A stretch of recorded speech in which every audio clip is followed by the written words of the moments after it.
नमस्कार। पता है केमिस्ट्री के जो सबसे मजेदार रहस्य होते हैं ना, वो अक्सर हमारी किचन में ही छिपे होते हैं। चलिए आज ऐसे ही एक राज पर से पर्दा उठाते हैं। कभी सोचा है कपड़ों पर हल्दी का कोई पीला सा दाग लग जाए और जैसे ही उसे धोने के लिए साबुन लगाते हैं वो एकदम से चटक लाल क्यों हो जाता है। भैया आखिर होता क्या है ऐसा। तो देखिए, ये कोई जादू वादू नहीं है, ये है प्योर केमिस्ट्री।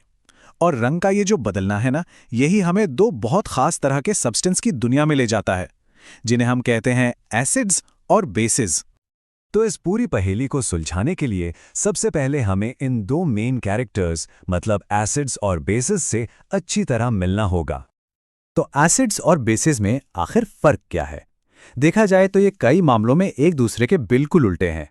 जैसे स्वाद में एसिड्स खट्टे होते हैं, नींबू की तरह, जबकि बेसिस कड़वे होते हैं। छूने पर एसिड्स पानी जैसे लगते हैं, तो वहीं बेसिस साबुन की तरह चिकने चिकने। और एक लिटमस पेपर होता है, समझ लीजिए एक तरह का केमिकल जासूस। उस पर भी दोनों बिल्कुल अलग अलग रंग दिखाते हैं। चलिए अब जरा इनकी असली पहचान समझते हैं, मतलब केमिकल लेवल पर। होता क्या है कि जब भी किसी एसिड को पानी में घोला जाता है तो वो हाइड्रोजन आयंस यानी H+ आयंस रिलीज करता है। और बस यही वो सिग्नेचर है जो किसी चीज को एसिड बनाता है। और एसिड्स तो हमारे चारों तरफ हैं। नींबू और दूसरे फलों का खट्टापन वो सिट्रिक एसिड की वजह से है। सिरके में एसिटिक एसिड होता है। और तो और हमारे पेट में भी खाना पचाने के लिए हाइड्रोक्लोरिक एसिड बनता है। और अब बात बेसिस की। जब ये पानी में घुलते हैं तो ये रिलीज करते हैं हाइड्रोक्साइड आयंस यानी OH- आयंस। तो एक तरफ H+ और दूसरी तरफ OH- आयंस। बस यही फर्क इन दोनों की केमिस्ट्री को एक दूसरे से एकदम जुदा कर देता है। बेसिस भी हमारी डेली लाइफ का एक अहम हिस्सा है। हम जो साबुन इस्तेमाल करते हैं साफ सफाई के लिए, किचन में रखा बेकिंग सोडा, और हाँ, जब पेट में एसिडिटी होती है तो जो एंटासिड लेते हैं, ये सब के सब बेसिस के बहुत अच्छे एग्जाम्पल्स हैं। अब जाहिर सी बात है, हम हर चीज को चख कर तो पता नहीं लगा सकते कि वो एसिड है या बेस। ये तो काफी खतरनाक हो सकता है। तो इसी काम के लिए हम कुछ खास चीजों का इस्तेमाल करते हैं, जिन्हें कहते हैं इंडिकेटर्स या हिंदी में सूचक। और लीजिए, यहीं पर हमें हमारे सबसे पहले सवाल का जवाब मिल गया। हल्दी जो है ना, वो खुद एक कमाल की नेचुरल इंडिकेटर है। जब तक वो किसी एसिड या न्यूट्रल चीज के कांटेक्ट में है, वो पीली ही रहती है। लेकिन जैसे ही उस पर साबुन जैसा कोई बेस लगता है, वो फौरन अपना रंग बदलकर लाल हो जाती है। वैसे हल्दी अकेली नहीं है इस काम में। गुड़हल का फूल, जिसे चाइना रोज भी कहते हैं, वो भी एक ऐसा ही जबरदस्त नेचुरल जासूस है। इसका जो रस होता है ना, वो किसी मैजिक पोशन की तरह काम करता है, जो रंग बदल बदल कर हमें बताता है कि कौन एसिड है और कौन बेस। और ये देखना बड़ा मजेदार है कि कैसे गुड़हल का रस एसिड के कांटेक्ट में आते ही एकदम डार्क पिंक या मैजेंटा कलर का हो जाता है, और जब वो किसी बेस से मिलता है तो बिल्कुल हैरान करने वाला हरा रंग ले लेता है। अच्छा, पर कोई एसिड या बेस कितना स्ट्रांग है, ये कैसे पता चलेगा? इसके लिए साइंटिस्ट एक पीएच स्केल यूज करते हैं जो 0 से 14 तक होता है।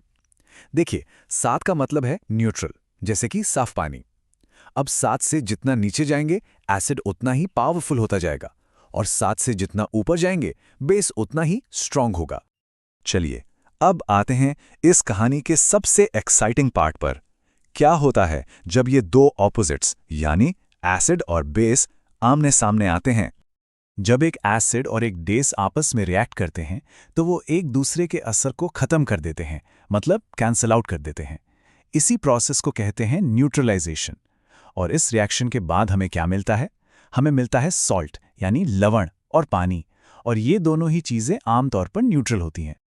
इस न्यूट्रलाइजेशन रिएक्शन को देखने का एक बहुत ही मजेदार एक्सपेरिमेंट है जो घर पर भी किया जा सकता है। बस एक बॉटल में थोड़ा सिरका लीजिए और उसके मुंह पर एक गुब्बारा लगा दीजिए जिसमें पहले से बेकिंग सोडा भरा हो। अब जैसे ही गुब्बारे को सीधा करके बेकिंग सोडा को सिरके में गिराएंगे, दोनों के बीच एक जोरदार रिएक्शन होगा जिससे बनेगी कार्बन डाइऑक्साइड गैस। और ये गैस इतनी तेजी से बनेगी कि गुब्बारा अपने आप ही फूल जाएगा। है ना न्यूट्रलाइजेशन का एक शानदार एग्जाम्पल। ये सिर्फ एक फन एक्सपेरिमेंट नहीं है, पता है। न्यूट्रलाइजेशन का ये जो कॉन्सेप्ट है ना, ये हमारी डेली लाइफ में असल में बहुत काम आता है। जैसे कि पेट में जब एसिडिटी बढ़ जाती है तो हम एंटासिड लेते हैं जो एक बेस है, और वो पेट के एसिड को न्यूट्रलाइज कर देता है। चींटी काट लें तो उस पर बेकिंग सोडा लगाने से जलन कम हो जाती है। और तो और किसान अपने खेतों की मिट्टी की एसिडिटी कम करने के लिए चूने जैसे बेस का इस्तेमाल करते हैं। जरा चींटी के काटने वाले एग्जाम्पल को ही लेते हैं। वो जो तेज चुभन और जलन होती है ना, वो असल में चींटी के डंक से निकले फॉर्मिक एसिड की वजह से होती है। और जैसे ही हम उस पर बेकिंग सोडा जैसा कोई हल्का सा बेस लगाते हैं, वो उस एसिड को न्यूट्रलाइज कर देता है और हमें राहत मिल जाती है। तो अगली बार जब कपड़े पर हल्दी का दाग लाल हो जाए या पेट में जलन होने पर एंटासिड की जरूरत महसूस हो, तो याद रखिएगा कि इसके पीछे एसिड और बेस की यही पावरफुल केमिस्ट्री काम कर रही है।